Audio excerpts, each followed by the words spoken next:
భాగ్యం వల్లిని తీసుకొని రామరాజు ఇంట్లోనికి వెళ్తూ ఉంటుంది. ఇంతలో అక్కడ ఉన్న భాగ్యం రామరాజు ఇంట్లోకి వెళ్తూ రామరాజు గారు అని చెప్పేసి అయితే గట్టిగా పిలుస్తూ ఉంటుంది. ఆ మాటలు వినగానే అక్కడ ఉన్న భద్రావతి అయితే ఏంటి ఈ భాగ్యం వల్లిని తీసుకొని రామరాజు ఇంట్లోకి వెళ్తుంది, ఏం చేస్తుందో ఏమో అని చెప్పేసి అయితే అనుకుంటూ ఉంటుంది. ఇంతలో అక్కడ ఉన్న రామరాజుని భాగ్యం గట్టిగా పిలవడంతో రామరాజు ఇంట్లో ఉన్న వాళ్ళందరూ అయితే బయటకు వస్తూ ఉంటారు.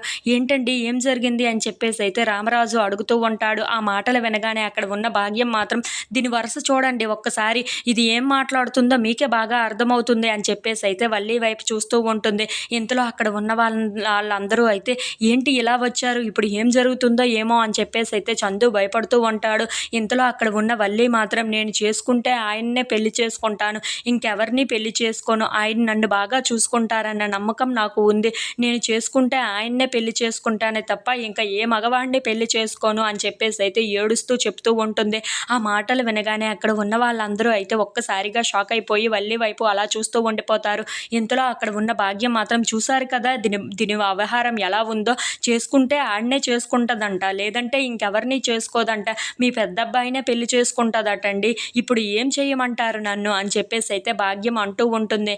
ఆ మాటలు వినగానే అక్కడ ఉన్న రామరాజు, చందు, ఇంట్లో ఉన్న వాళ్ళందరూ అయితే చాలా సంతోషిస్తూ అక్కడ ఉన్న భాగ్యం వైపు వల్లి వైపు అలా చూస్తూ ఉండిపోతారు. ఇంతలో అక్కడ ఉన్న చందు అయితే వల్లి వైపు చాలా ప్రేమగా చూస్తూ ఉంటాడు.